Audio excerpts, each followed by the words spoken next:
တကွက်ကောင်းမွေးပေါ့တကွက်ကောင်းမွေးလေးပြပြမယ်နော်တကွက်ကောင်းမွေးလေးပြပြမယ်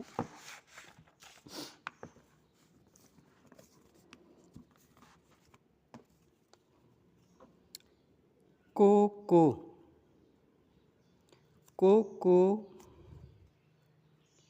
လေးတုံးကိုလေးတုံးဆိုတော့ကိုလေးတုံးဆိုတော့9 2 4 8 8နဲ့9နဲ့ပေါင်းတော့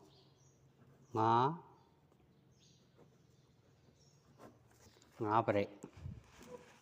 နော်5 ပရိတ်နော်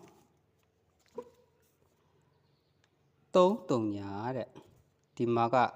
3ညာ3နဲ့နော်3ညာ3နဲ့ဆို3နဲ့3နဲ့ပေါင်းတော့6 ပရိတ်နော်6 ပရိတ်နော်6 ပရိတ်ဟုတ်ပြီတဲ့အခုဒီမှာကြားလို့ရှိရင်ရောတဲ့ခွန်ရှစ်တဲ့ခွန်ရှစ်နဲ့ခွန်တစ်တော့ခွန်ရှစ်နဲ့ပေါင်းတော့5ခွန်တစ်နဲ့ပေါင်းတော့3နဲ့3 ပရိတ်တဲ့နော်ဟုတ်ပြီအဲ့မှာဆိုရှင်ကျွန်တော်တို့တစ်ချက်ကြည့်အောင်ဒီမှာဆိုလို့ရှိရင်လေ6 1 6ဒီ6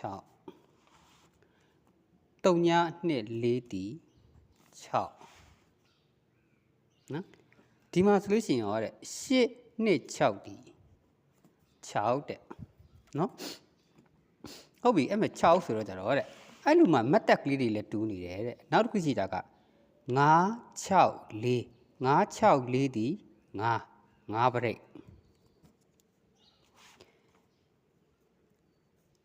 8 2 3ညာတဲ့8 2 3ညာဒီလေ